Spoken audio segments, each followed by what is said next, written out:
Good evening and welcome to the Smyrna Town Council workshop to set our agenda for the February council meeting. Before we move into our items for discussion, I'm going to ask Mark Adkins to do our prayer, and Brian Hercules, if you'll do our pledge. You'll all stand with me, please. Let's pray. Father, thank you for another beautiful day here and all the things that we just take for granted in our great town. We thank you for the people that protect it, the people that serve it. We thank you for the people that take care of the maintenance of our properties around town and our leadership, all our directors and people that I serve with here on this council. We pray your blessings upon us as we make decisions for the town. Go with us, lead, guide, and direct us in all we do. We pray it in your name. Amen. Amen. Pledge allegiance to the flag of the United States of America and to the republic for which it stands, one nation, under God, indivisible, with liberty and justice for all. Thank you, Mark and Brian. We will now move into our items for discussion. Our first item is consideration of an ordinance relative to the rezoning of property located on tax map 24H, Group F, parcel 31.00, containing approximately 1.7 acres. It's requested by Mary Jenkins Klein to go from R2 to R2 with a historic overlay. The property is located at 112 Oak Street, and this is a second reading. Kevin, oh, there you are. Yes, Mayor and Council, there are no changes on this request since the first reading. This is a request just to add this property to the historic overlay. There would be no other changes to the property or anything like that at this time. The Planning Commission did review it and did recommend it to you unanimously. Any questions for Kevin on this? Okay, seeing none, we will put that on our agenda and move on to item 2, which is consideration of an ordinance relative to the rezoning of property located on tax map 33, a portion of parcel 53.00 containing approximately 73.85 acres. It's requested by Jerry Butler to go from R3 to PRD. The property is located on Big Sun Lane, and it is a second reading. Kevin? Yes, Mayor and Council, again, no changes since first reading. With this, this would be a PRD of a total of 261 lots, all single family. The Planning Commission did review it and did recommend approval with 4 conditions that I laid out in your agenda summary there, in addition to the booklet of information that was also a part of your packet. That's all I got. Questions for Kevin on this? Okay, we will put that on the agenda and move on to item 3, which is approval of the terms of an authorization for the mayor to execute an agreement with Middle Tennessee Electric Membership Corporation relative to the utility relocation for the Enon Springs Road West expansion project. Tom? Thank you, Mayor, Council. As you know, there's existing, Middle Tennessee Electric has some existing power poles along Enon Springs West extension, or along the pathway where it's going to be Enon Springs West extension. And this is an agreement with them. They have to move any of the utilities that are in the current right-of-way, but anything outside of the right-of-way, we have to pay for that. And it's an agreement between the town and Middle Tennessee Electric to fund them to be able to do that. Okay. Questions for Tom on this? Do we know when this is going to start? Have we talked about that? I don't know. They've broken ground on it. They're out there clearing and grading right now, and Cleary Construction is putting in some of the utilities. So, okay. So the next thing, they had to do all the clearing first before Middle Tennessee Electric can move their power poles. Okay. Other questions for Tom? Okay, we'll move on to item 4, which is approval of the terms of an authorization for the mayor to execute an agreement with Energy Land and Infrastructure relative to the preparation of a grant application for milling and resurfacing Old Nashville Highway and sidewalk ramp improvements for ADA compliance. Tom? Thank you, Mayor, Council.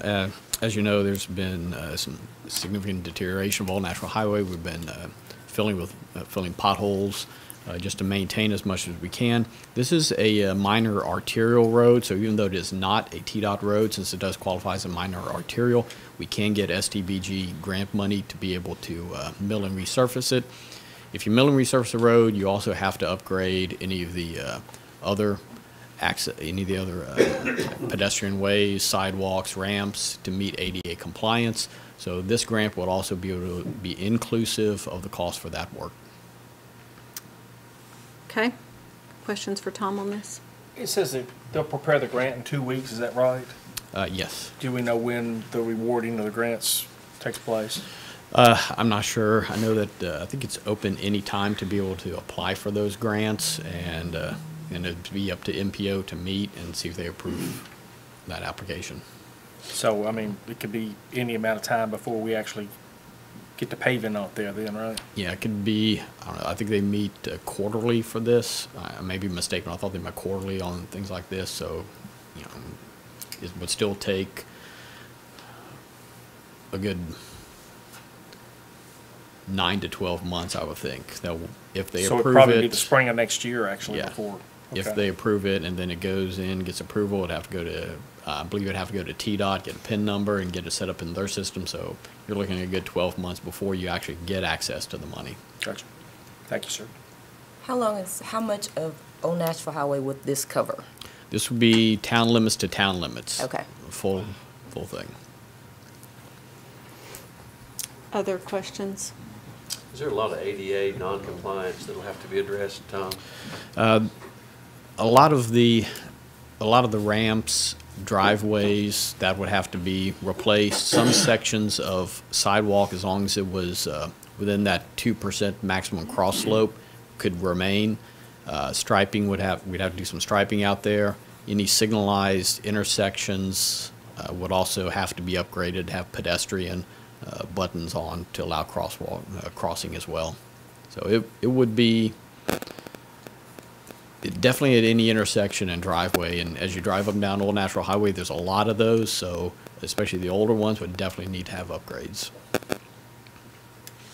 Are surface transportation block grants of matching, or how do they work? It's an 80-20 split. So we'd only be responsible for 20%.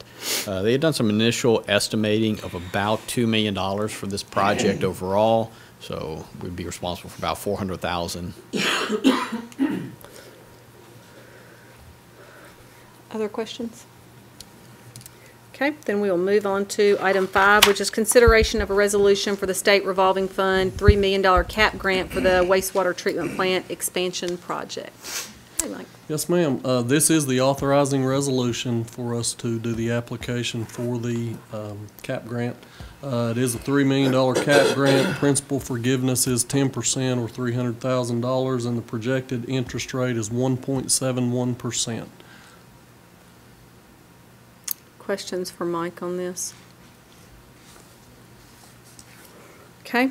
Item 6 is approval of the terms of and authorization for the mayor to execute a professional services agreement with Daniel Peterson CPA relative to working with CUSI Utilities billing system to complete monthly sales tax report. Yes, ma'am. We are fund accounting by law. So within the CUSI billing system, we've had some issues getting to that point for fund accounting and don't want to have any issues with our auditors. Rex and his staff have worked tirelessly on getting 2 of the big 3 things knocked out. This will be the last thing. This CPA firm has done this exact same thing for another utilities with CUSI. So hopefully we can get this knocked out and move forward and be good with the audit and everything associated with that. Questions for Mike? What kind of tax is this? I mean, is it sales tax? Sales tax report, it's required. Monthly, Rex? Yes. Is that correct? Yes, And we pay what percentage? whatever we collect Well, I mean, is what rate is it at, I guess is the question. varying rates. Mike, you know the particulars. I don't know the exact rate. It's Some's at for- 2 3/4%, Right. some's at 9 3/4. Right, this is for gas and water.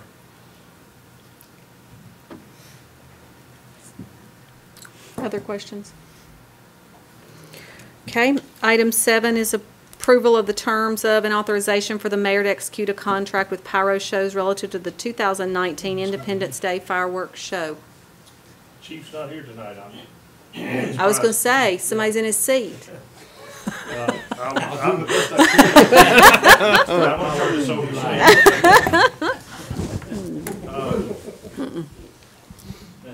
I'm a little at loss. I don't have my sheet with me as far as what the cost was. Basically, what we've done is working with Pyro on the fireworks, the Pyro Shows folks. We asked them to look at giving us a price to enhance the, here it is, yeah, enhance the end of the show a little bit. We actually looked at a couple of things. One was adding music and being able to coordinate that through the radios into the cars and different things, and then broadcast that at the event. That was a bit cost prohibitive, but we did ask them to look at the end of the show, kind of our finale, what we could do to kind of spruce that up a little bit. And basically, they've come back with a 228 shell finale that would add to our show to the tune of about $3,000 additional cost. So we'd be going from $21,000 to $24,000 for the total show. And Chief and I have talked about this a couple of times. Really think it would be something nice to really add to what we've been doing. So we're asking for permission to move forward with that contract. As I recall, they've been holding their rate for several years, Yes. right? Yeah, we get Chief does a great job of negotiating with them, Yeah. and I got tickled last year. He knew how many shells didn't fire. He knew to the number, and I don't know how he did it. We got credit for it. Yeah, we did get credit Yes. for it. We Absolutely. want all 228 extra ones to fire. I promise you, if we buy them, they will fire or we won't pay for them. I think he used to work for Rex in accounting at one point. Any other questions for Brian on this? Okay, we'll move on to item 8, which is approval of the terms of and authorization for the mayor to execute an extension contract with Vision relative to the website design services. John? Hey, good evening. This agreement would extend our current contract with Vision for website services, including a complete rehaul or redesign of the current website. And this would go for the next 4 or 5 years. Questions for John on this? So this is going to include like all the links and everything is going to be redesigned? Yeah, everything that's current will get moved over with just a new design that goes with it. Yes, everything gets transported over. Okay. John, will it add anything new that we haven't seen? We didn't sign up for any additional features or options. We felt like the options that we have are I just enough. Yeah. John, you might share with them too, we did do some renegotiation on our renewal on a yearly basis. If you'll Yeah. share with them. Yeah, absolutely. Their standard agreement is a 5% increase every year, and thanks to Brian's negotiating, they cut that down to 1.5% rather than 5%, and that was a terrific deal for us, which saved us about $2,000, I think, over the term. There was also, I noticed, an $8,000 redesign credit. What is that? That is, after you're with Vision for X amount of years, after your 4th year, you get a credit, and they could do kind of like a partial change of your website. Not a complete redesign, but kind of partial. I felt like it was better to use that credit towards the complete overhaul of the website, complete redesign. Gotcha. John, do we have a mobile homepage now? I'm sorry? Do we have a mobile homepage now? Well, we do have, our site is mobile friendly. But we don't have an actual app to go to for... Well, I'm glad you brought that up, because actually with the new site, the homepage will look like an app on your phone. It won't be a traditional app. You don't want to download an app for it, but it'll have the app look. So when you click on services on that homepage, it'll take you to the other options under services. But it will look like an app on the homepage Be a little with the new design. just look a little user friendlier than Okay. what we had. I appreciate John giving me credit for the negotiation. It was a team effort. John and I, we discussed that pretty heartily going into this conversation. A 5% automatic renewal is a pretty sweet deal to get on a contract, and they were pretty quick to look at us as a long-term client and work with us. So I give John credit for that too. I know it said that it includes the help desk services as well. Have you Yes, Have yes. you had to use them before? Yes, their help desk services are great. I mean, it's live with them actually. Okay. Other questions for John? So the website, once it's done, are you and Brian, you all will decide like the content of it all, or how are you deciding that? Yeah, we'll work together with different department heads, Okay. and we'll bring something back even for council to have a look at. Okay. The trend seems to be going, just in a generic term, to have more of a search-based homepage and lighten it up a little bit. Because search from analytics shows that that's what people go to first, is to the search window. So we're going to make that a little bit more prominent on the homepage. And a little more modern look. That's what we're seeing, a lot of municipals. Ours is a bit dated. Other questions? One more, what was the timeline? How long is it gonna take them? Since we're an existing customer with them, they said about 4 months. When a new customer coming in would be probably around 6 to 8 months. Gotcha. Anything else for John? We'll move on to item 9, which is approval of the terms of an authorization for the mayor to execute a change order with Romac Construction relative to the additional work at the Captain Jeff Coos Memorial. Mike? Thank you, Mayor, Council. This item we're bringing before you tonight is just kind of a continuation of the first phase of the Coos Memorial. We've noticed with the amount of traffic we get up there in the evening that we needed lights. It's pretty dark up there, so we've been working with Klein Sweeney to develop a kind of a design on that. It's kind of the front part near the Sam Ridley would have bollards, and then as we get further away from the runway, it would be light poles, and then we were going to add some additional lighting in the prowl on the inside. It's pretty dark around where his sign is, and some pedestrian access from the tennis court area, and then also additional benches around the trail there. We built that. We kind of made a loop there, so we see that people want to sit kind of out and look in, and especially at night. So we would like to get a little bit better security up there. And we've done some clearing behind the playground, so you can kind of see all the way through there now as well. So we're asking for a change order for $166,871. One of the things that I don't think that we initially had planned on was making it a loop. And what we found is a lot of people are using that as a walking trail to walk. And I think especially if you're female and up there by yourself at night, I think you'd feel a little bit more secure if there was a little bit more lighting around that outer edge. I think the lighting inside the memorial, other than up by the prow, is pretty good, but around that edge. And then the other thing is, like Mike was talking about, wanting to sit on the outside to view in. So I think this will complete what we've wanted at the memorial.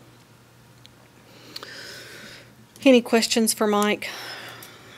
What's the time frame on it? Well, as soon as we give them a notice to proceed, I think they would try to get started, weather permitting, and he was talking about a couple of months. They're going to be dealing with weather and they're trenching, so that's going to be the driving force. We would like to do it for May 31st if we can, so.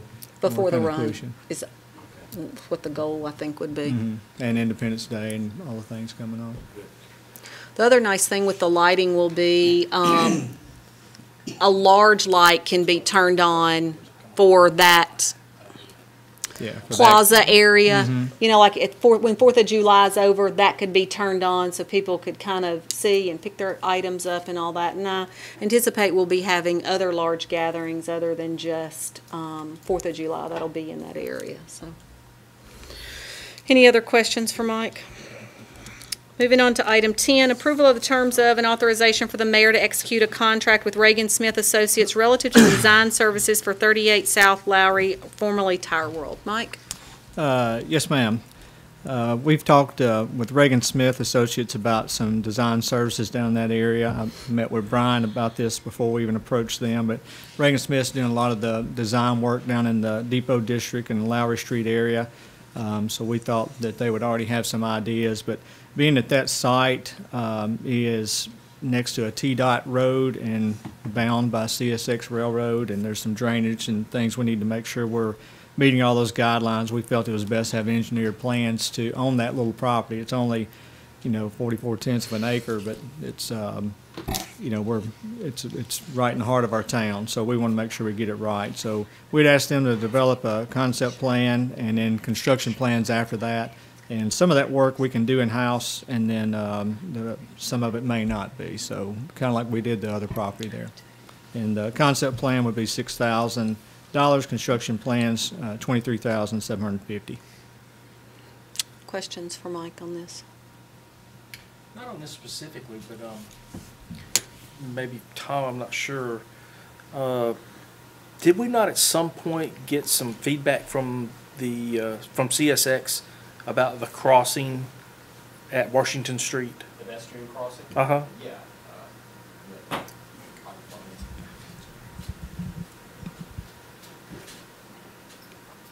Thank you. Yeah, I had, a couple of years ago, I'd submitted to TDOT for a project to do the pedestrian crossing there, got turned down, and then they contacted me about 5-6 months ago saying, hey, we want to go and do this project.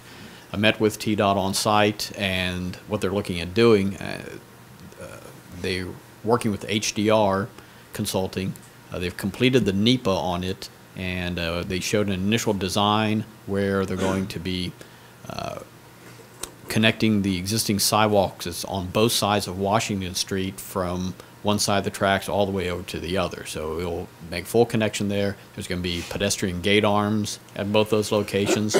Also, what we had discussed is they're going to mill and resurface this all of Washington Street as well as part of Front Street, put up some additional signage and striping to make people a little more aware and make it a little more safe for people to understand how to travel through that little traffic circle. It'll never be up to current standards because of the current geometry of it, but it will improve the safety for people traveling through that traffic circle as well. Right now, I just got an email the other day, and I talked to Brian about it. TDOT has selected HDR to do the work, and it's on a 90-10 split. We'll be responsible for 10% of it. HDR's cost is about $75,000 for design work. Next workshop, I'll be bringing a contract to you all to approve, so we can fund $7,500, pay that to TDOT, and then they will be paying HDR out of that for design. Once we get through design approval right away, and also Town of Smyrna is going to be running that project, so it'll expedite a little bit quicker. TDOT at this point has anticipated about 1.5 years from now before we'll be able to get into construction on that project, and then ultimately we will be doing the bid letting on it. I'm excited about that project. That's one that we've needed for quite a while, and for people to be able to park in that parking lot across the tracks or at the church or wherever for anything that we have going on Front Street and be able to safely cross, I think will be a big deal. Absolutely. So I'm glad they came back to us. Yeah, me too. Thank you. Okay. Any other questions about that, HG? No. Item 11 is approval of the terms of and authorization for the mayor to execute a memorandum of understanding between the U.S. Army Corps of Engineers and the town of Smyrna relative to a tree replacement along the Jefferson Springs Greenway extension. Yes, ma'am. Back when we obtained the lease from the Corps of Engineers for our new greenway going out through Jefferson Springs, part of that lease, a supplemental lease, part of the conditions was to replace any trees that was being taken down that was 5 inches or greater in caliper. So it ended up being 450 some odd trees, and they've backed off of that, which will help us, and we'll place these trees, 148 trees along the greenway. We can select places in Sharp Springs Park as well, and then 84 shrubs. They must be 2-inch trees. And the shrubs can be seedlings, which we probably won't do because they won't live, but it's quite a bit of trees, but we know we're going to be needing those anyway. Questions for Mike on this? Okay. Moving on to item 12, which is approval of the terms of and authorization for the mayor to execute a contract with blank relative to construction of the Nolan Drive relocation project. Mike? Yes, ma'am. We opened bids on January 24th, which was last Thursday, and had 2 contractors submitting proposals. Jones Brothers Construction was low bid at $2,777,351. The project was near the event center, as you know, and connected basically Nolan Drive, back where the pool entrance is, up to Sam Ridley Parkway with a roundabout. Had landscaping, sidewalks, and lighting, and sidewalks were a little wider just because of the pedestrian use and proximity to the park there. As you well know, we've got multiple easements are in place for that, and it would basically straighten out Nolan Drive. the airport, when we went to get the easement there, it asked us to have some additional clearing on their runway approach, so we put that in the project as well. And also added a right-hand turn lane at the Sam Ridley intersection. Even now, there's a lot of backups right there because of that reason. So we added that, which had required a little bit of work on the additional lane and then the loops and everything that goes along with the stoplight. So as far as the park entrance, it'd be stubbing out into a future park entrance for Lee Victory Park. So it was kind of step one for a lot of things to come and future things in the park, and obviously straightening out Nolan Drive. And Brian and I have talked about this project a couple of times since we opened bids, so you know, we realize it, the price tag of it and proximity and all that type of thing.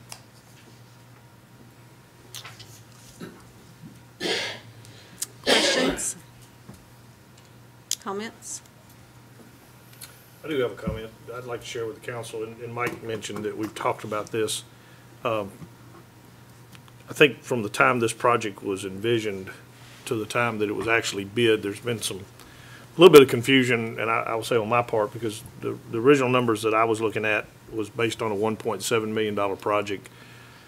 I think they came back and looked in November, and Mike, correct me if I'm wrong, somewhere around November, they had the engineering firm evaluate that, and I think, you know, they came back in at $2.7 million is Yes. the estimated cost. That didn't get translated to me, so my comments are somewhat skewed to the fact I thought it was a $1.7 million project, and then when I heard it was a 2.7. And then if you'll look on the next item, there's some additional funding for CI that will be added to that. So at the end of the day, this project is probably pretty close to a $3 million project. And I just want to point out to council, you know, there's several projects that we have that you guys have put emphasis on. And I want us to always make sure that we're making the best decisions moving forward. And Nolan Drive offers a lot of things.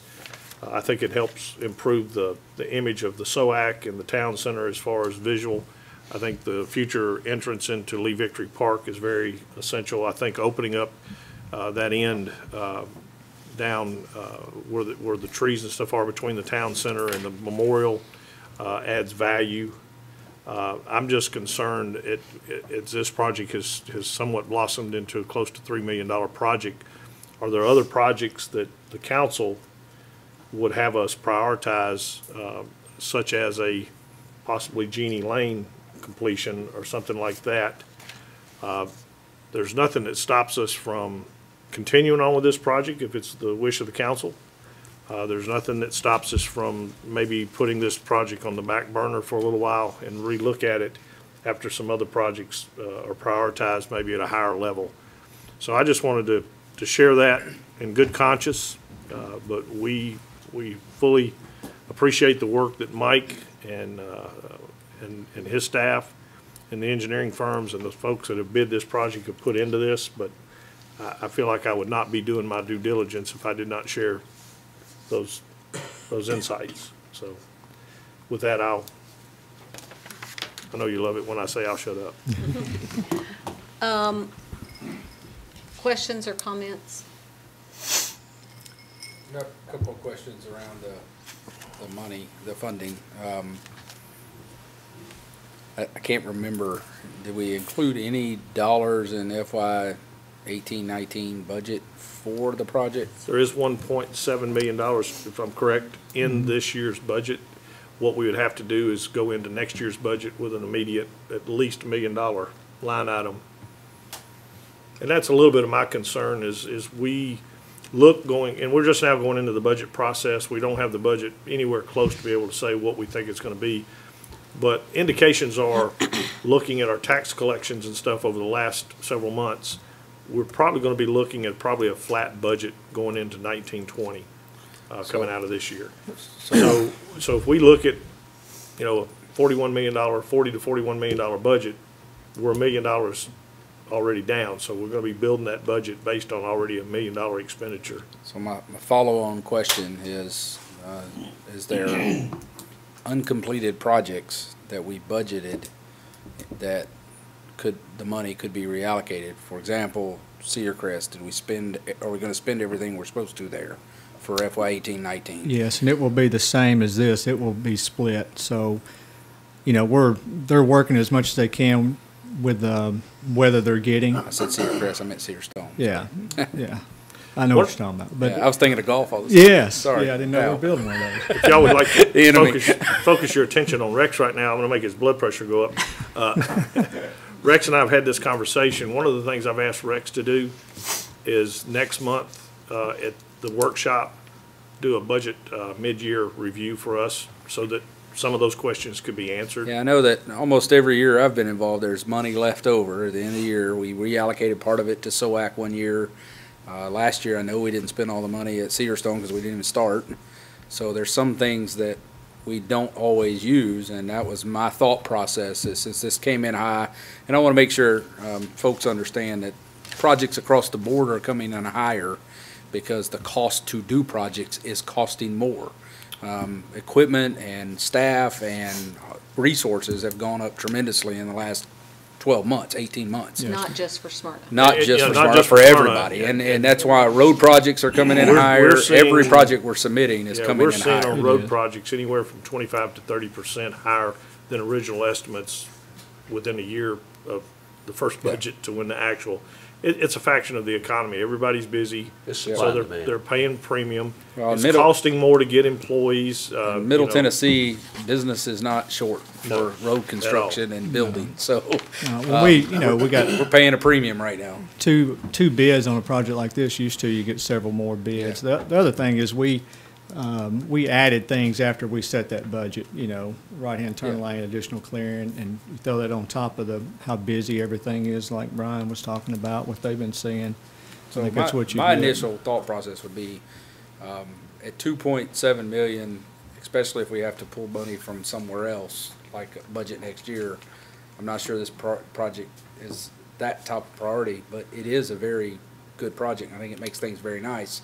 So my challenge is there somewhere that we either have money we allocated we're not gonna use, or is there some things we could maybe reduce or or do without to get the base road fixed and maybe add the parking lot or add something else at a later We're actually date? not adding any parking lot on this. This is just the Not road, on the this, the no, sir.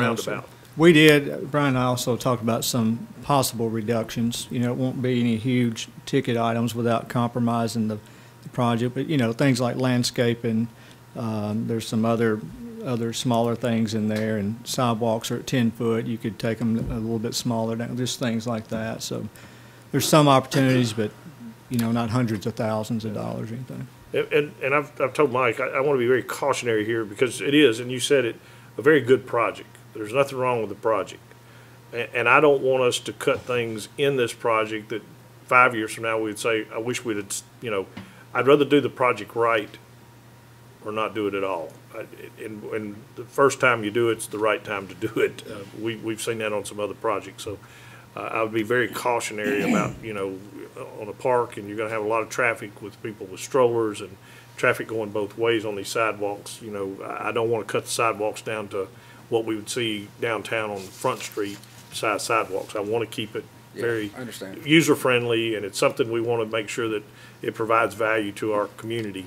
The part I'm struggling with is we made a significant investment in SOAC. We've even though we didn't pay for it, the community's made a very big investment in the Coos Memorial.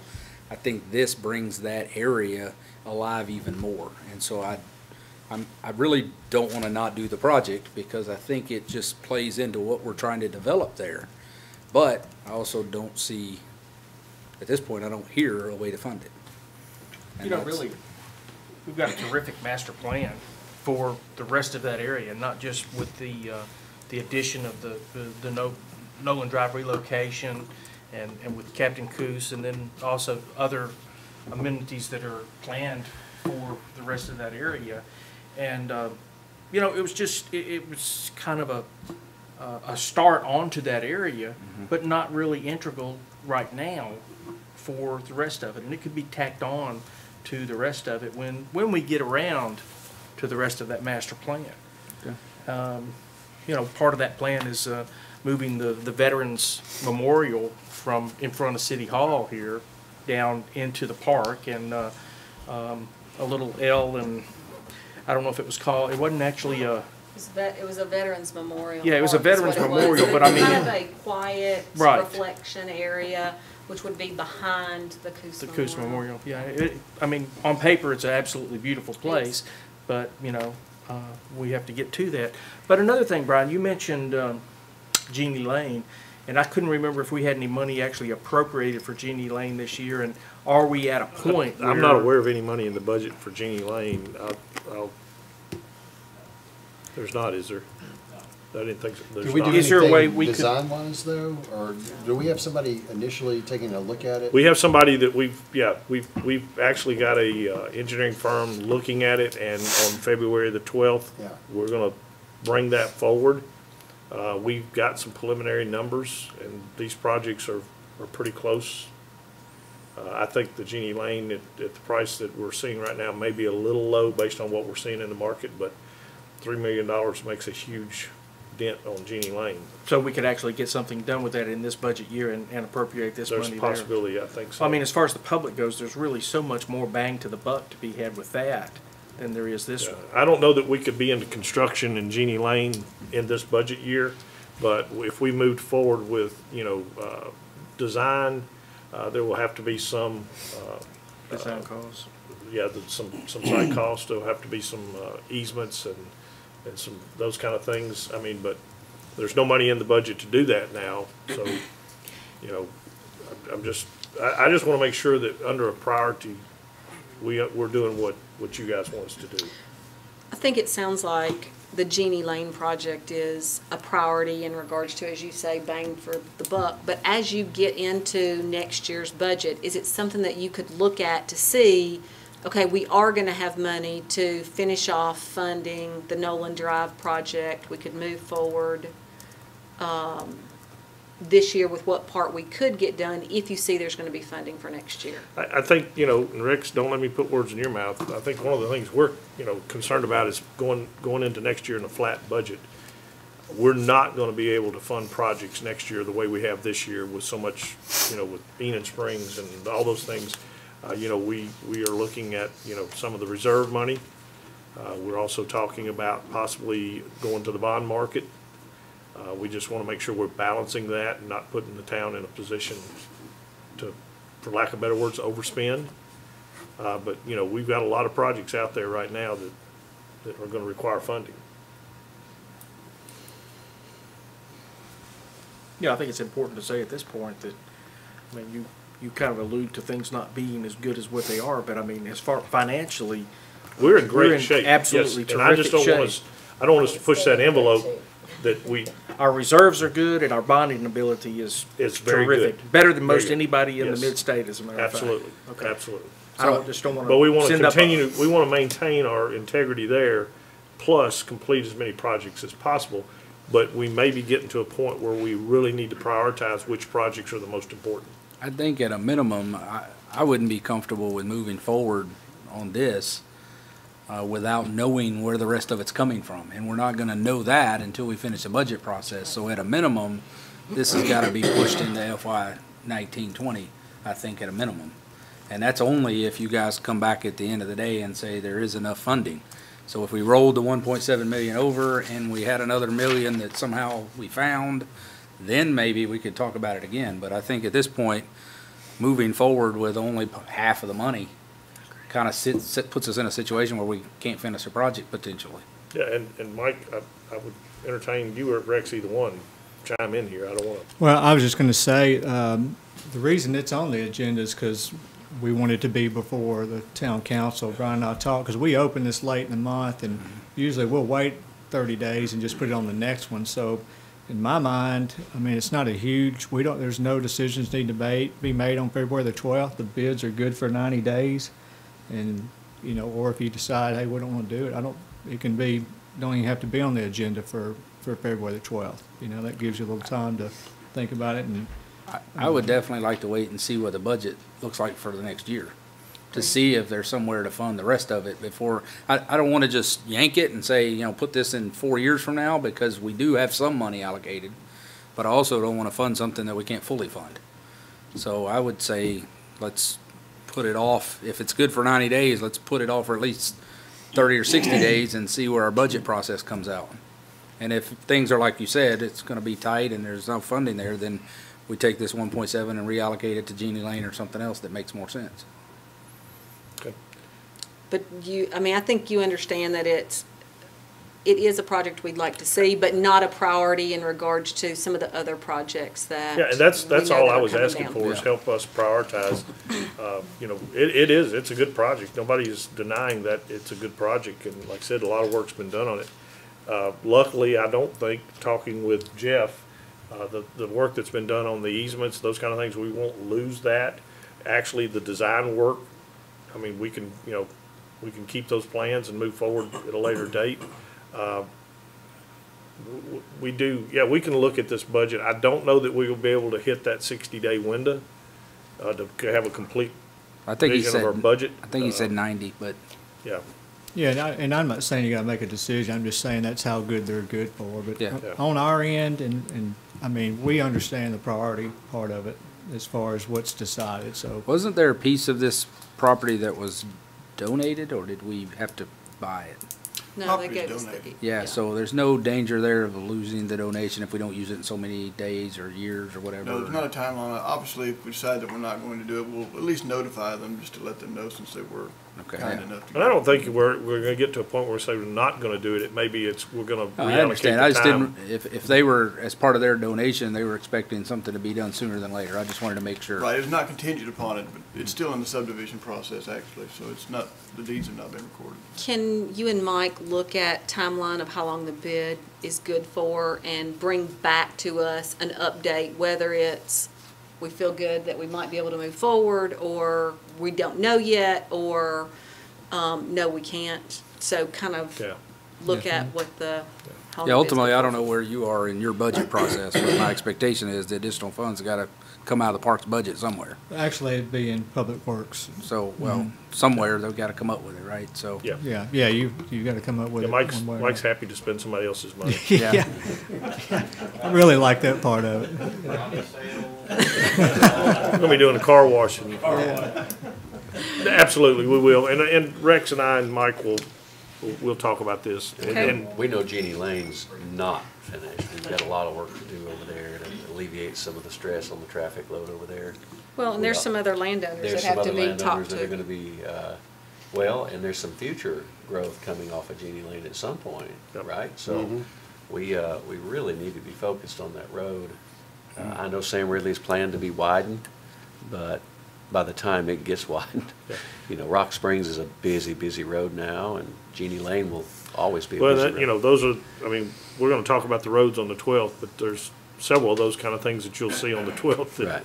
we want to make sure you know what some of the possibilities are, so, without getting too deep in the weeds tonight. Sure. Yeah. Okay, so item 12 and 13 will not be put on the agenda. 13 does go with 12. So item 14 is discussion of small cell ordinance. Jeff? Yes, Mayor and Council. Obviously, did not place an ordinance before you for tonight. And the simple reason being, the bill deadline had not passed for the Tennessee legislature. And in speaking with our consultant with Rock Springs, they advised, when I questioned them about it, their advice was not to place it on the agenda yet, because there could be even more changes coming down through some of the bills. So we don't want to start something and then in the middle of it have to change course.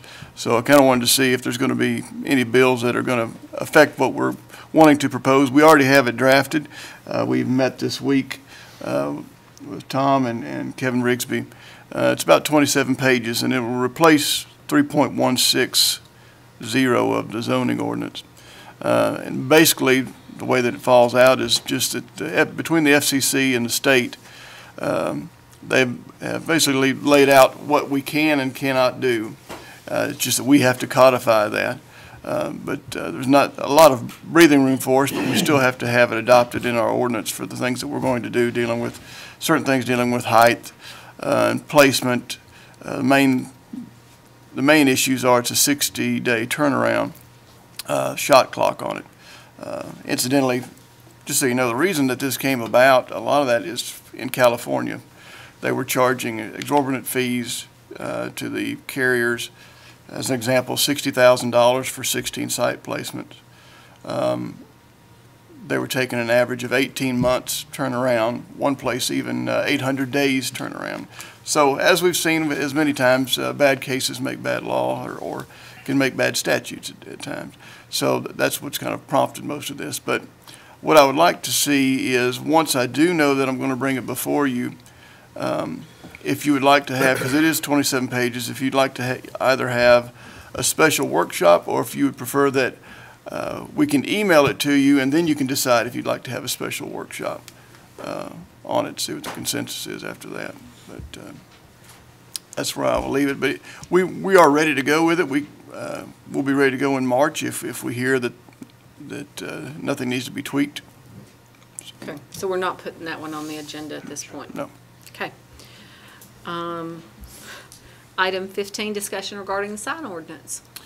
Yes, I just wanted to bring to your attention, as you know, we have a sign ordinance, and basically the signs that we're going to be talking about tonight are the real estate developer, builder, mattress stores, all those businesses that typically put their signs out on the weekends. We have pretty good codes upkeep during the week, but on the weekends we were beginning to see a lot of signs out, and actually we had several complaints about the signs. We developed a system of work with the codes department to have a codes person one Saturday a month. The first Saturday that we did this was in December. We picked up in the right-of-way about 380 signs. In January, the second month we employed this, we picked up about 85 signs. Most of the signs we picked up in the second month were 95% one developer. We sent a letter to that developer. We explained to them what our ordinance allowed, and we continued to see their signs. We have now actually gone and ticketed that developer. I think we've got their attention. They have agreed that they won't put their signs out. But what they're asking for is for the possibility of some sort of variance for weekend use. They've asked, for us to give some considerations, and so I'm bringing that to the council tonight for discussion. Basically, the way this works, no signs can be put in the right-of-way. They can be put on private property. I know there's some municipals that I've talked to have a limit to how many signs they can put out, 10 on a weekend or something like that. I really don't like that, because now you got the codes person that's got to remember the routes they're driving and how many signs they've counted for each, tick marks and those kind of things. It's just a little redundant. We've talked to several of the folks, and they've said, just tell us what the rules are and we'll live within them. I think the real problem we have is, on the side roads and secondary roads, it's pretty easy to kind of figure out where the right-of-way is. Many times it's kind of behind the telephone pole. So I know in Murfreesboro, I think they allow them on the weekends as long as they're behind the telephone pole. They don't bother them, and they can put their signs out. The problem we have is when we get to Sam Ridley, Amityville Road, the intersection there in front, just past Smyrna High School, where you go back down and attach back to Old Nashville Highway. That's a high traffic area. A lot of new construction being directed out of that area. All of that is right of way. And when you look at Sam Ridley Parkway, to be out of the right of way, you would have to be behind the fence. They don't really want to do that. They want it, where the truck can jump out, put the signs up, pick them up, those kind of things. So we're at the pleasure of the council. We've got a current code. We're enforcing that code. Direction from the council, how you'd like for us to comply going forward. for me, I was getting quite a few emails from individuals that our codes department was doing a great job during the week, and not just about signs, but about yard sale stuff being set up at a gas station, or, I mean, just blatant code violations that junked up the town and made it look not too appealing. And, I mean, I think how many did you say, 380? 380 the first. So 380 are put in the right-of-way.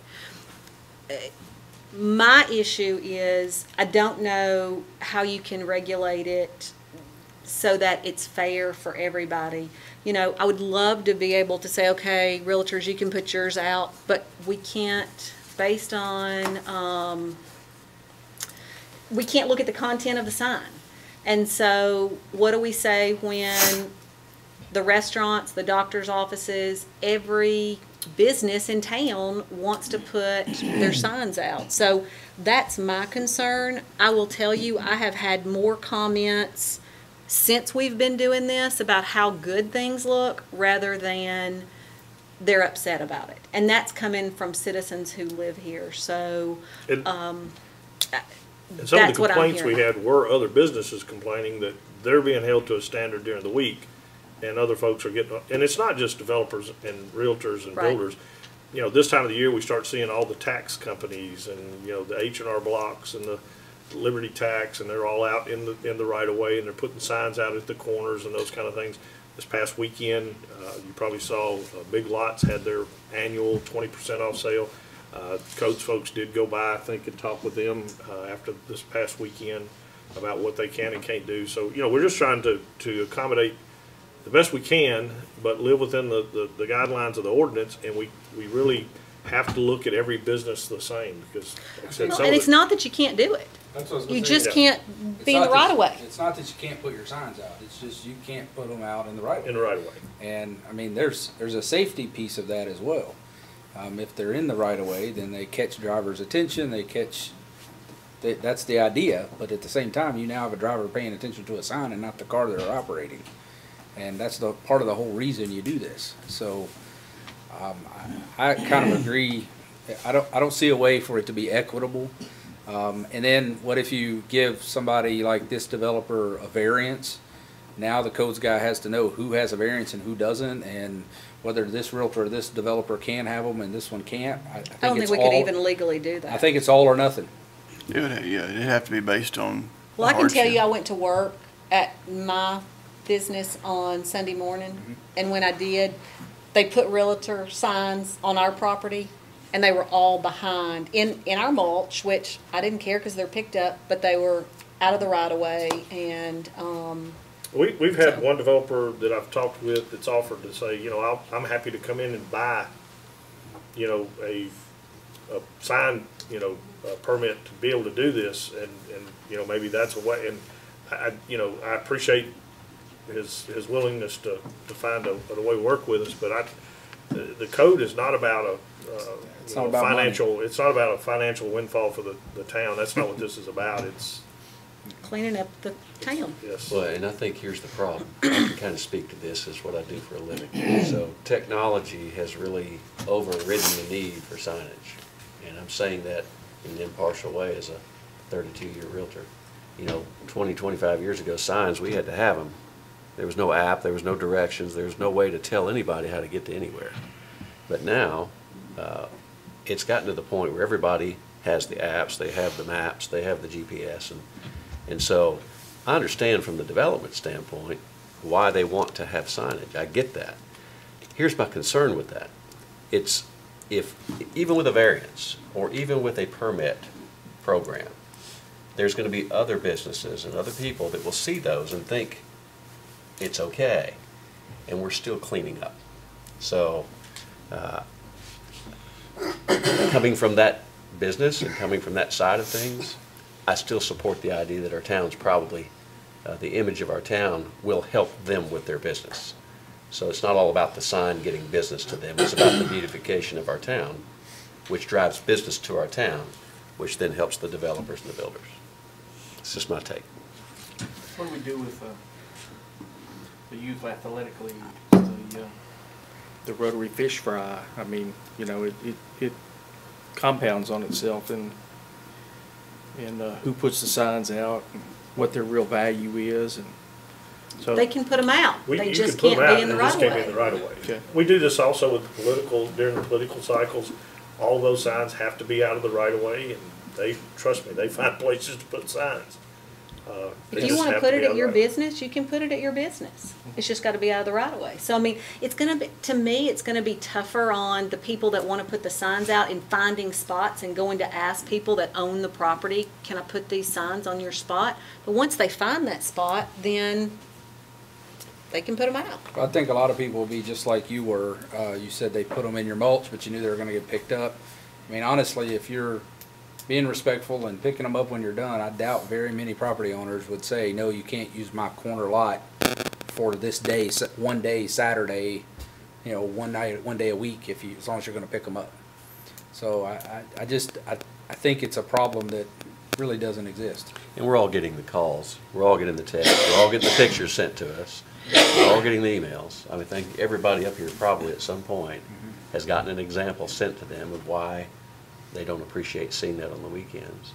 So we all have to deal with that. And I know Chief, I've had a conversation with Chief a week or two ago about a repetitive offender.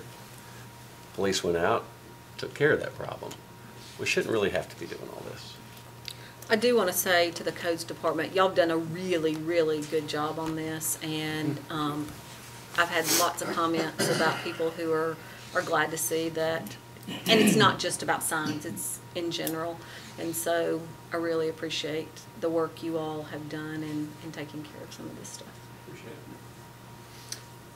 So for me, I'm happy with how things are currently. What about the rest of you? Enforce the ordinances as they exist. I agree. That's why they're there, I agree. Jerry? I agree. Steve? Yep. Stu? Sure. Okay.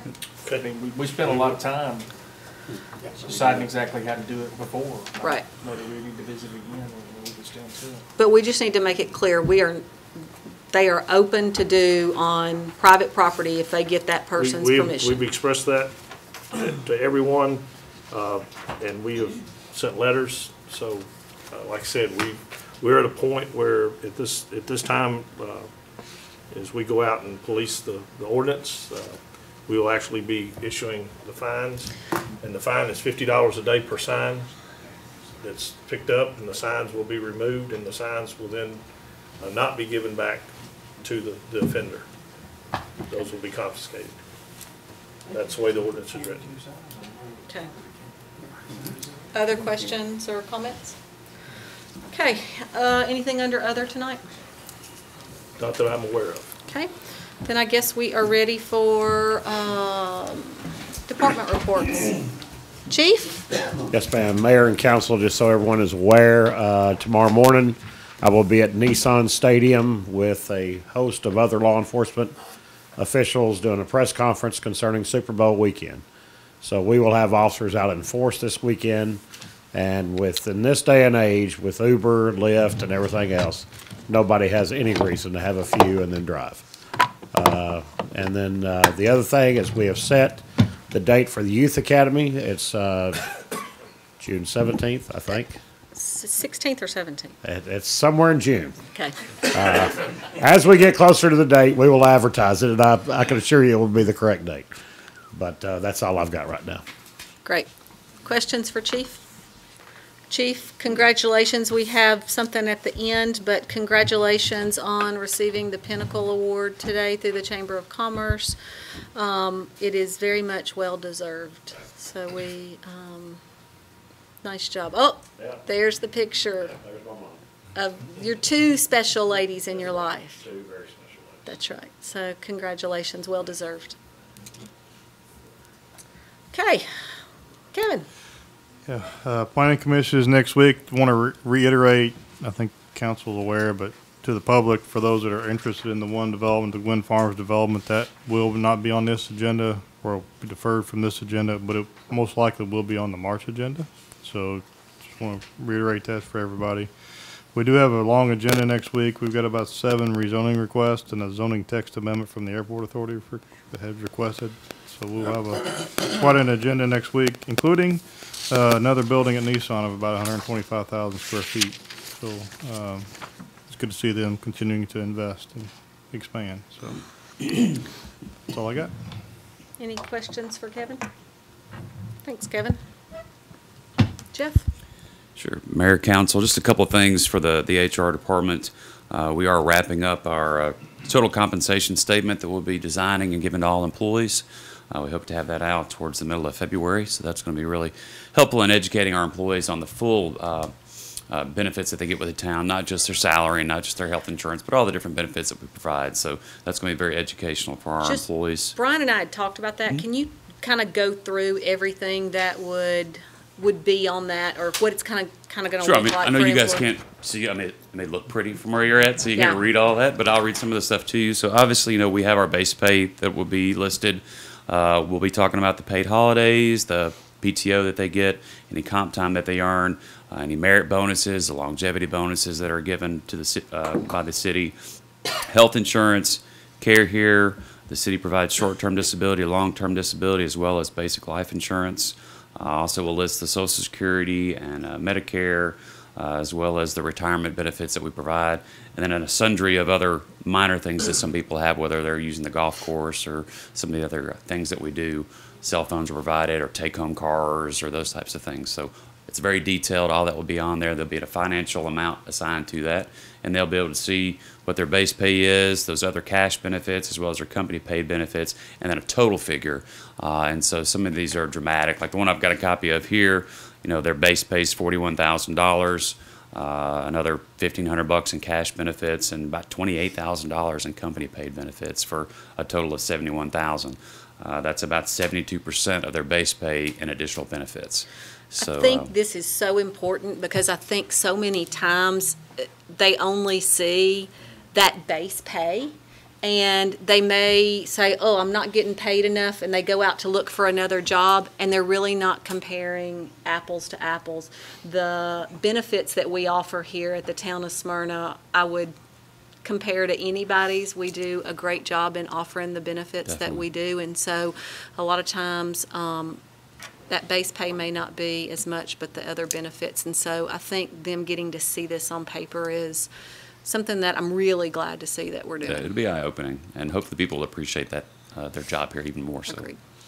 One other thing is we did receive this past week our 2018 local government salary study that we participate in. So I am right now currently reviewing that, bumping up against our salaries, trying to see are we still on track. And so we'll have some more information on that at our budget retreat and talk about any positions that may need to be reclassified. Great. Let's keep us busy. Questions for Jeff? Mike? Yes, ma'am. Our Volunteer of the Year dinner is scheduled for February the 15th at 6:30, so that's coming up. Invites have been mailed, and if you need tickets, you can come by the office or just let us know and we'll get them to you. So we're excited about that. Also, Kids Safety Day. We hadn't talked about that much this year, but it is scheduled for May 18th. The town partners with Stonecrest, and it's several departments. I know the fire department takes a big lead on that, and outdoor center and event center, so we're excited about that. Also, our outdoor center staff's been doing some mobile programming. They went to Azalea Court the other day, and which was we've been kind of encouraging to get out and do some of that. And then also they're going to the CLC preschool over at Life Point on February the 4th. So we're excited to take it outside of the building there. We've got several projects going on, which you know that, but one of them in particular, our soccer park lighting. I know they were pouring some pole bases over there today. It may not be exciting for everybody as it is for me, but it is exciting to see that come along and that new type of lighting going in. How's the work out at Cedarstone going? They've moved good. I mean, considering the weather, they've really moved good. I'm proud of what they've gotten done.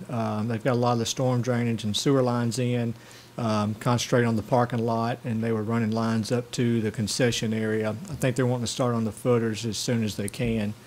It's only a little bit of rock out there, so it takes a little while, but Well, they don't have to pour as much footer, right? they don't. I just- think they could just surface balance it mount on the everything. bedrock. Yeah, just mount it all there. But I'm very proud of them to stay on the job like they are when the weather we've had. I mean, it sounds funny, but some of those areas hold a lot of water because the rock won't let it perk, and they're dealing with that. But the parking lot shouldn't go anywhere. Also, I just mentioned that all the leagues have started up their sign-ups. Yes, sir. Most of them, I think most of them have already started scheduling drafts and, Oh, yeah. and all of that Yeah. activity. So it's- February's a big month for them, and they'll do some in-person. A lot of it's online. But they'll still do some in-person sign-ups. Several of the leagues still do that in February. All right. Anything for Mike? Mike, any chance for a restroom by the We walking trail talked over by the about rehab this. center for year-round? We can work that out. Yes, sir. For our loyal walkers, I think the league has one that's pretty convenient that's now missing, right? So we need to work on that. We need to work on Chief, don't go out in the woods over by there when Jerry's walking. Jerry, do you have to have bathrooms with so many intervals, or is it just one?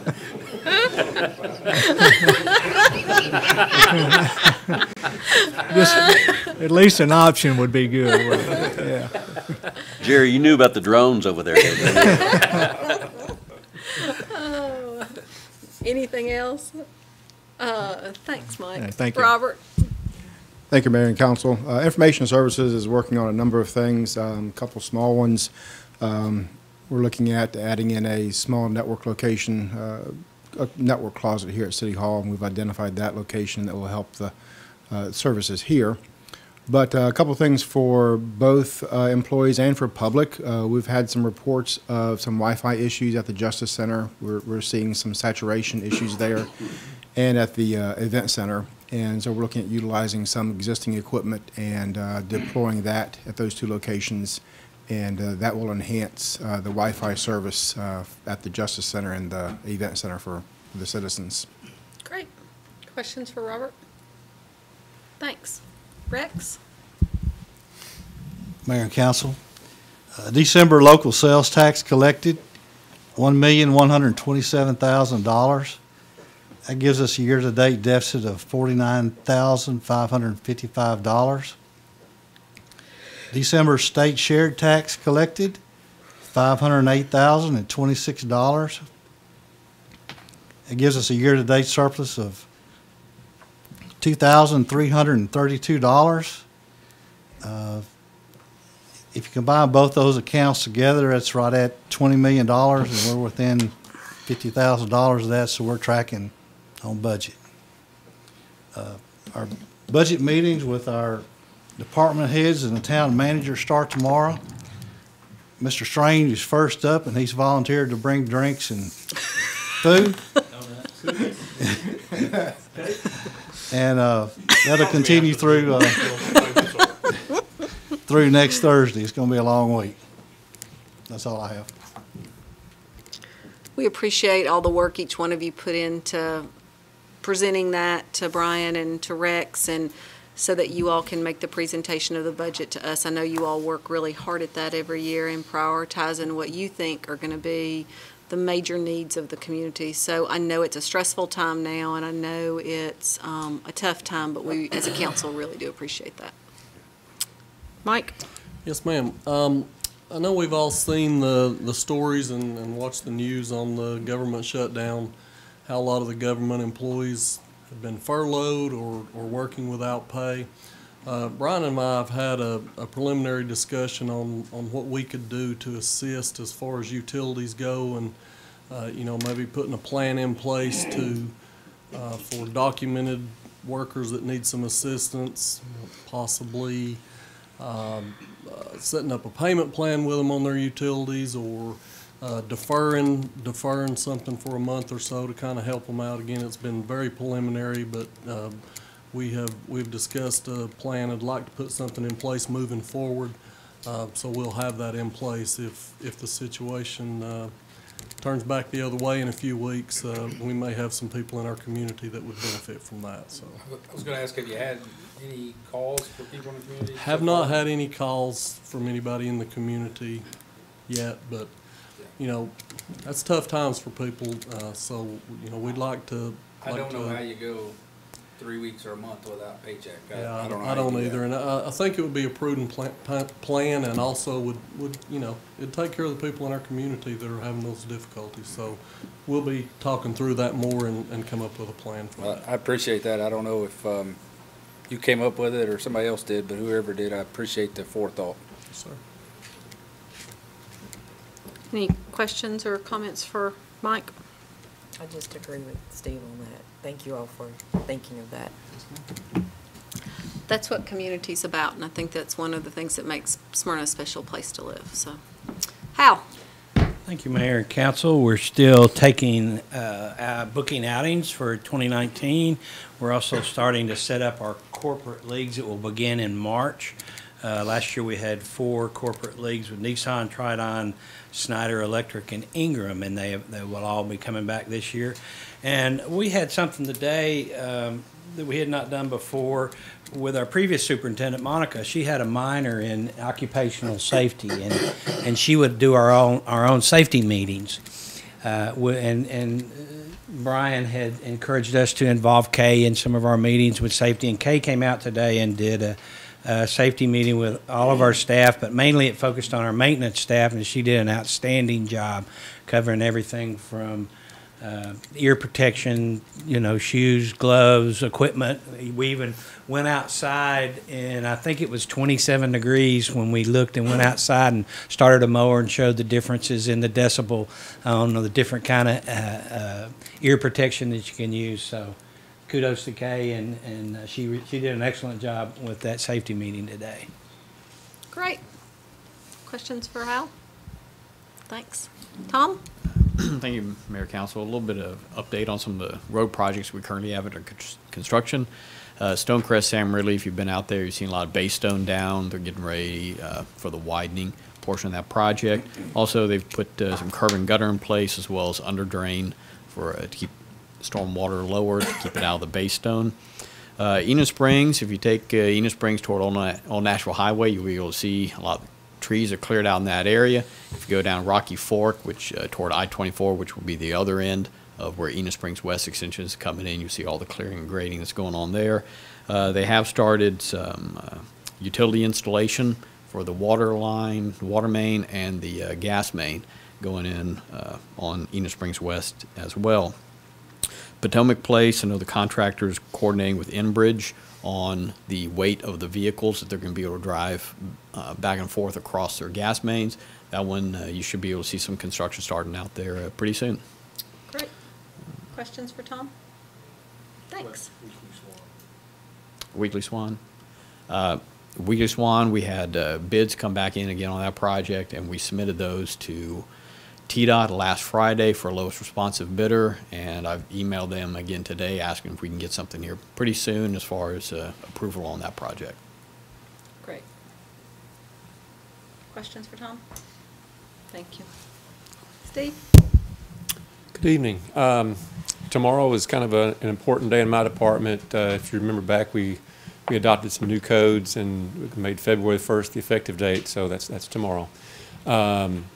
The departments of Murfreesboro, Rutherford County, Laverne, and Smyrna all had joint meetings with contractors. We met with contractors on 4 different dates and got out some good information on any of the updates, especially as it relates to the residential construction. So just kind of give you a quick summary. So any person that gets a permit today would be getting their inspections based on the older codes. Anyone getting a permit for tomorrow, their permits will be inspected based on the 2018 codes. The only wrinkle to that is on commercial projects, if a person brings in plans today or before, that project, regardless of when the permit is issued, will be inspected based on the 2012, the older codes. So simply because the plans are really what drives those commercial projects. And so we've made February the 1st effective date for that as well. Great. Questions for Steve? Ms. Diane? January, we doubled our new business license. We issued 59, and Monday is beer board meeting. Great. Are you excited about that? Always. What do you guys do at the beer board meetings? Samples. Samples. We can't tell you. You have to be here. Anybody wanting a license has to bring samples. We've had a few people try that. I want to change boards. Brian? Yes, Mayor and Council, I have just a couple of things I'd like to share with you. I have a letter here that was sent up to me by the police chief, and I actually, on January 16th, got to go down and actually be present for this. But every year, the Smyrna Police Department chooses from many of our outstanding officers, and one officer is selected as our Officer of the Year. For 2018, the Smyrna Police Department's Officer of the Year is Detective Stephen Martin. Detective Martin is a 20-year veteran of the Smyrna Police Department. He has served the citizens here as an officer, a corporal, a sergeant, and in 2018, Detective Martin began his career serving as a detective assigned to the Narcotics Division. I don't know how many of you know this officer, but fine gentleman and very deserving award presented to him. Congratulations, Steve. Steve and his wife visited our small group a few times at World Outreach, and great guy. Yep. One of our many fine officers, as I might add. Chief Culberson's not here tonight, but I did want to share with you. I got this from the chief that came to the Smyrna Fire Department from a couple that live in Murfreesboro, Barry and Ona Smotherman. And I won't read the whole letter, but the gist of the letter is her and her family were visiting a doctor's office here in Smyrna. There was an issue with the electrical shut off in the building during their visit. They were on the second or third floor. Her husband uses a walker, and she also has some disabilities. They were able to call the fire department, and our guys went over and assisted them getting down to their car during the power outage, and the elevator was out of commission. They were just very appreciative, and just some words about how our young people were very pleasant in every possible way and helpful to them. And we have every right to be proud of the service they provide to the people in our community. So again, the police and fire department, shining stars for us. Also, there was a logo up on the board for our Jeff Coos, the Top Gun Night Run. Here's the logo that we'll be using. We're pretty excited about this. This is a 6K race, and notice it says Night Run. This run will be at 9 p.m. starting at the town center and go across Sam Ridley, up 3rd Street, and then back into the airport and to the backside of the golf course, and then come under the tunnel and back up, and we'll culminate at the Coos Memorial, where we'll have the finish line, and also there'll be a stage and probably a band playing and some food trucks, and it's a very family-friendly opportunity. It will be a sanctioned race. We'll have the chips and the bibs, so for those guys that really like to get out there and time themselves and get to the front, of course, I will see them as they leave. We'll accommodate them, and then on the back side of the race will be the family-friendly. We invite people to come with their strollers, their wagons, bring the kids. It is $50 for each runner. For that price, you'll be able to get your official time. You'll get a really cool T-shirt with this logo, and then also we've been working to put a medal together that everyone will receive as they cross the finish line. Not just a ribbon; it's a nice medal that we're going to be, and that's something that Mike has shared with us that the runners seem to like, and it's something they come out for. So we're excited about this. The funds raised will go into the Jeff Coos Fund for ongoing maintenance and those kind of things. We do have some opportunities for sponsorship, and those range from our excellent sponsor, which there will only be one. It's an exclusive sponsorship starting at $7,500, and then the leadership, honor, courage, integrity down to $500, and then just for a commitment, a sponsor $100. So there's pretty much an array of sponsorship levels available. We're really excited about this. It's going to be a cool event. I like the idea that we're doing something different with a night race. When I was in Columbus, Georgia, we had a night race. It was associated with a local charity there that we did at midnight, and it was amazing how many people would come out. So I just think there's enough excitement about the change and of our race that we've done in the past to this race. It's a great cause. It's a great opportunity for people to come out and enjoy themselves. So make everybody available, or I want to make it available to everybody. Like I said, $50 get you an entry into the race. What day did you say this was? It's May the 31st. 31st. Friday, okay. There will be a cap of 500 people. Yes, That's all 500 that we're racers going to be able will to. be our cap. Yep. Is the air show the next day? No, the air It's the next show's the weekend. next weekend. The next weekend. Yeah. Okay. I did want to point out also, John Lanza and some of his skilled labor and helpers have finally got us a video that's been released from our police department on the fight song video. It's had, let's see, 700,000 views at this point already.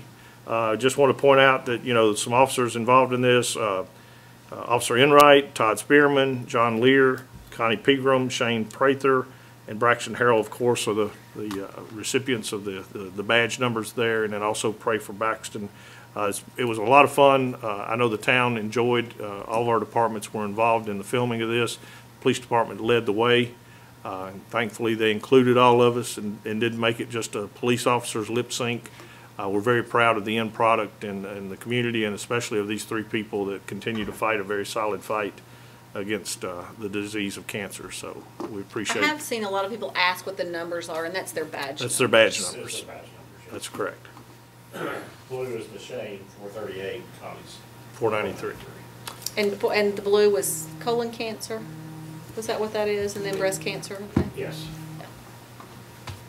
Chief, Okay. are you singing that So I video think I s- anywhere?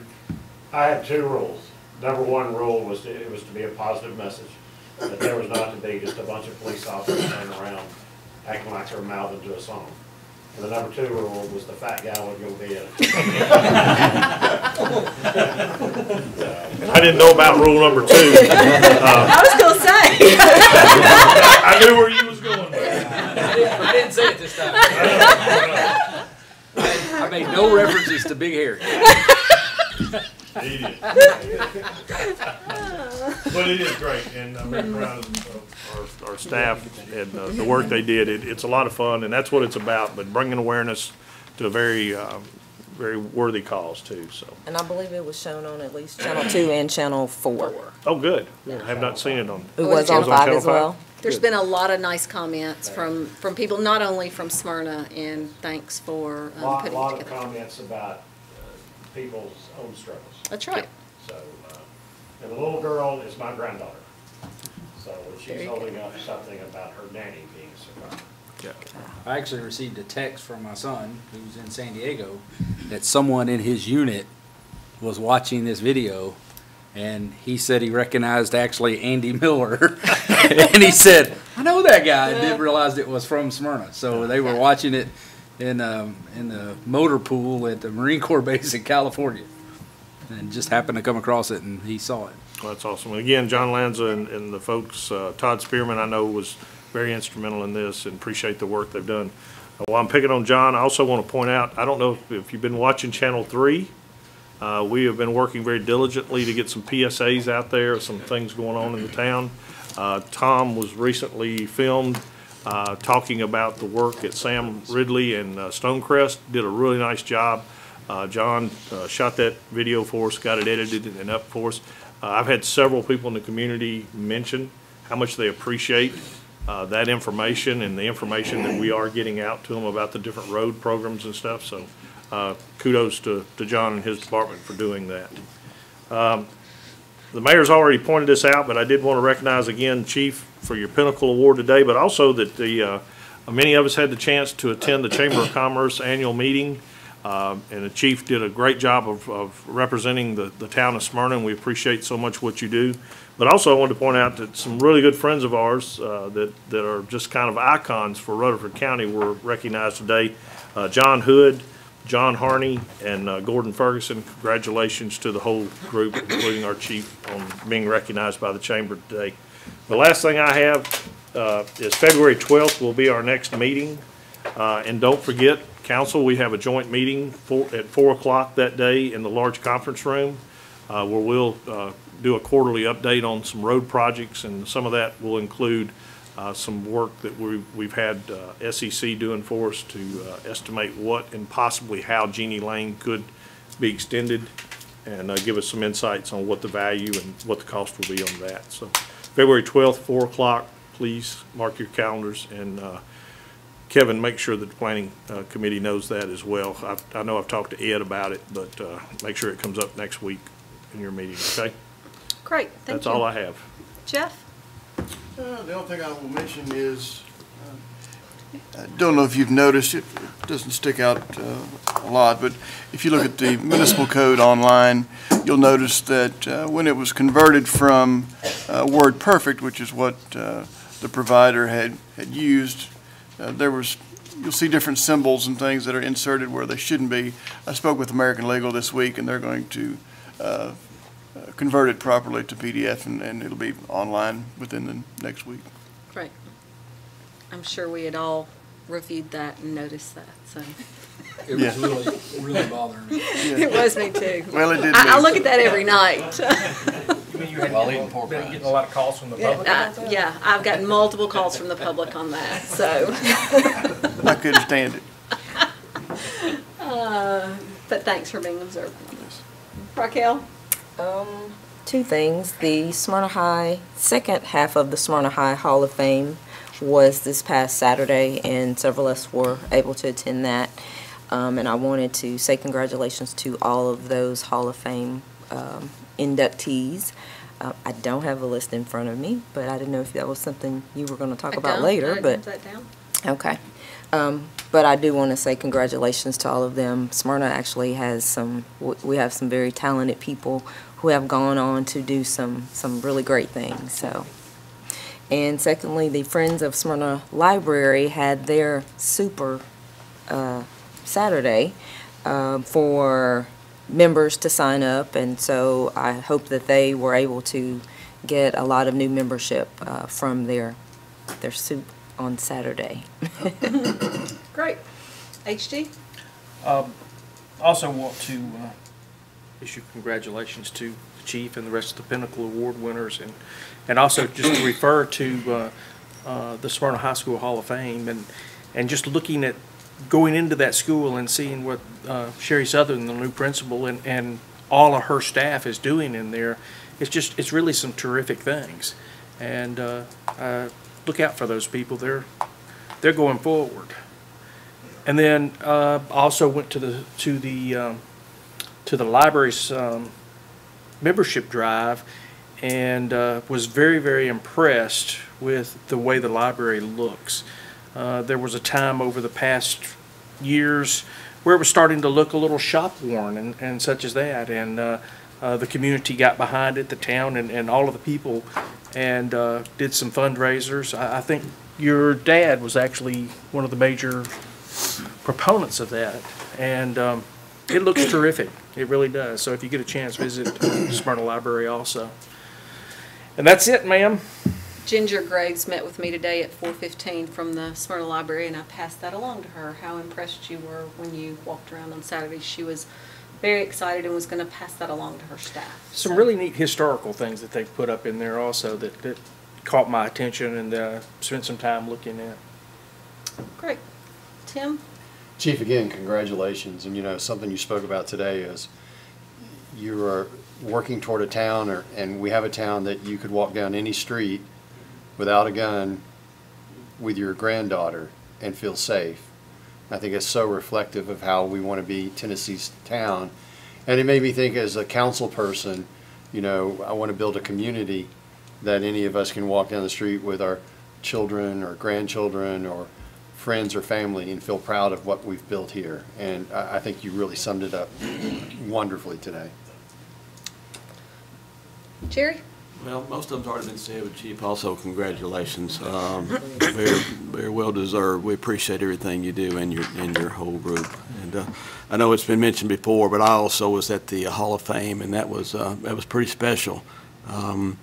Dr. Sutherland does a great job over there, like they said. And I actually got a phone call from one of the Hall of Famers the other night, and they were talking about they had been to another Hall of Fame ceremony for somebody else that they knew, and they just said it didn't hold a candle to how it was done in Smyrna. So they were they were pretty excited. So my congratulations to them. And I think we mentioned it before, but also congratulations to the Smyrna High School bowling team who won the state tournament as well. So They're that's all going I to got, be coming, we're going to have the bowling team, I can't remember when, February the 12th will be coming for a proclamation, as well as talk a little bit about the sign that we're going to be putting up.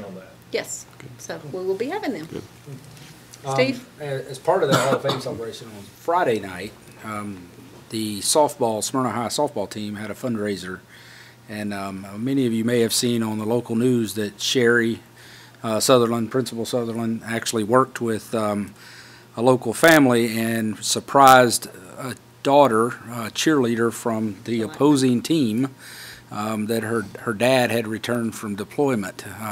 They dressed her dad up in the mascot uniform and brought him out on the floor and surprised her. And it was pretty emotional. We were actually there for the softball team fundraiser and heard this was going to happen, so we went in to watch the basketball situation. And it was in the opposing team's mascot uniform. It was. So the Smyrna High principal coordinated for, I think it was Stewart's Creek, right? Blackman. It was Blackman. I couldn't remember. I just remember the colors, but it was for a Blackman cheerleader and a Blackman mascot. So to your point about the community we're trying to raise, Tim, that's the community we want to be a part of, is that the Smyrna High team who's playing them would do this to help them out. So that's it was really cool. There's some links out on Facebook and different places. If you haven't seen it, it's pretty cool. Congratulations, Chief. I unfortunately missed your speech today. I was still at work, but congratulations. That's the best ones. I missed the best one. So, and HG mentioned the library. Many people probably don't know, Mike, that your department had a big hand in the cleanup that just happened and is happening over there. The holly trees that are coming down, and I think Jimmy's been involved quite a bit. So appreciate the town contributing to keep, if you hadn't have done it, there was actually a conversation at the library board meeting about having to pay for landscaping to come get done, and then we found out that our own Parks Department was helping out, so I appreciate that. That's all. Great. Mark, oh, yeah. Can I just read the list of the inductees? I did find that. The list of inductees for this winter induction was Harry Gill Jr., Sonny Gray, Gene Barrett McDaniel, George Miller, Patricia Patton Janner, Luke Powell, Rebecca Rogers Capers, Adam Smotherman, and Kim Webb. Great. Congratulations to those individuals. All very worthy. It was a good ceremony, and thank you for bringing the names up. I didn't have the list either. You know, as I remind myself, all of us up here are Smyrna High School graduates, right? So that's our school that's taken the next steps to, that's our alma mater, bringing these people to light, and justifiably having a Hall of Fame designed for those people that had achievements at our old school. And even back before most of us were even there were a lot of people receiving awards. So I appreciate Sherry doing that. Mr. Rakes, of course, was there, and it's always great to see Mr. Rakes out and about, especially after, you know, the loss of Margaret this year. Chief, congratulations again. I know you're hearing this over and over. You're probably going, just be quiet already, but I do want to say I appreciate not only what you do, but the character that you do it with, and your family. And you know, behind every person like you, there's a team of solid people. So to you and your force, thank you for everything that you do to keep Smyrna ticking the way you do. We did have a rumor came out last week, and Kevin may probably already dispelled this, but how about Denny's restaurant at Shoney's. Kevin, would you go ahead and kill that for us so we can get it out there? I've been tagged 900 times on Yeah. Facebook that Denny's is coming to Okay, Shoney's. well, and that's my point. We're all hearing, oh, Denny's, well, we don't know anything about anybody coming in. Steve, yes, we can. Well, Steve? yes, but not them. Right. Steve, can you speak to that? Yes, we did get plans for a renovation of the Shoney's, and the name of the restaurant is called Juicy Seafood. Seafood restaurant. Yes. Yeah. That sounds just like Juicy. So I just thought about that, and I thought, we're all kind of hearing that. So I thought it was important to dispel the rumor about Tell everybody what it is. Denny's. Tell Juicy them. Seafood. I'm sorry, I've never eaten a juicy seafood. I guess I'll try it. I don't know what it is, so I'll just leave that there.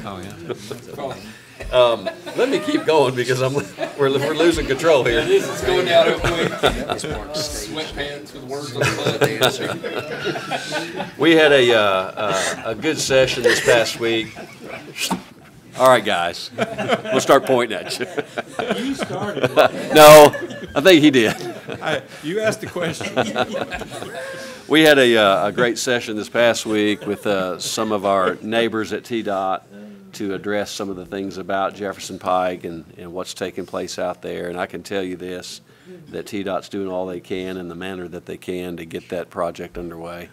It's a slow process trying to get a state road built, but they're working diligently, and it was a good meeting, and I appreciate the time that they gave to us. So, last and not least, I know boards and committees, Mayor, are coming up, and I've had a couple people actually that I've sort of sought out for that. So if you are interested in doing, oh, there you go. Was that on your list? Go for it. Okay.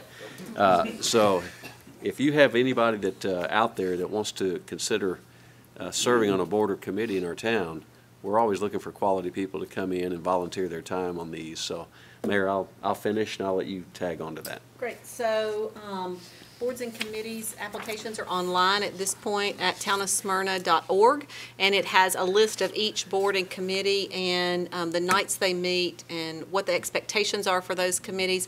The deadline will be March the 4th for these boards or committees. You must be a resident of the town of Smyrna to be able to apply. Couple of other things on my list. We've already talked about quite a few of these. Is there anything else? We good on that? Okay. So a couple of things. Chief, I did look up. June 17th through the 21st will be the Citizens Youth Academy. Couple of things that have happened since we met last. We had the Leadership Rutherford Mayors Panel, which we held here, and all the mayors from the county were here, and it's nice to be able to get together with all of the mayors here, and we all have a great working relationship, and we all know that we don't live in a bubble, and we have to work together to have the community that we have. So thanks to them for coming down. Also met with Dr. McPhee. Dr. McPhee had his legislative meeting and had the legislative body in to talk about MTSU and how important they are to not only Rutherford County but the entire Middle Tennessee area. So that was a nice meeting. Rotary Playground Community Meeting. Most of us attended that and got to see the rendering for the all-inclusive playground. And I think it's going to be a great addition to the town of Smyrna and Lee Victory Recreation Park. They will be raising funds for this playground, so we'd like everybody to get involved with helping to make that happen. I got to speak to the Parkway Baptist seniors, and what a great group of individuals. Brian, I think you've spoken to them before as well. And so did a little bit about what's going on in the town of Smyrna and what's to come. So thanks for allowing me to be there. And was asked by Stewart's Creek High School to come out for a proclamation for the retiring football coach, David Martin. David's been there since the inception and has done an outstanding job for them. He's going to finish out the year teaching, but then he's going to work for the Jason Foundation. So I think he will make an impact there just like he has at Stewart's Creek High School. I was not able to attend the airport. Brian, do you want to talk a little bit about the event at the airport? Yeah, and several of the council members were there as well. Jeff and I stopped by. A great milestone for John Black and his team, over 100,000 operations in 2018. It's a huge milestone. The community was out. A lot of folks from around the county came in. That airport is such a gem for us because it has a huge regional touch. There's many private pilots that are associated with the country music families and those kind of things, all the way to industry and those type of uses. Nissan, I know, uses it quite a bit. So congratulations to John and his team and the continued growth that we're seeing at the airport and the use of the airport into our community. Great, thanks. And last thing that I have is we got together with Brian as a council to do his mid-year review and kind of have discussion. And I just want to say thank you for all that you're doing. You have come in like gangbusters since September, and we've got a lot of great things happening.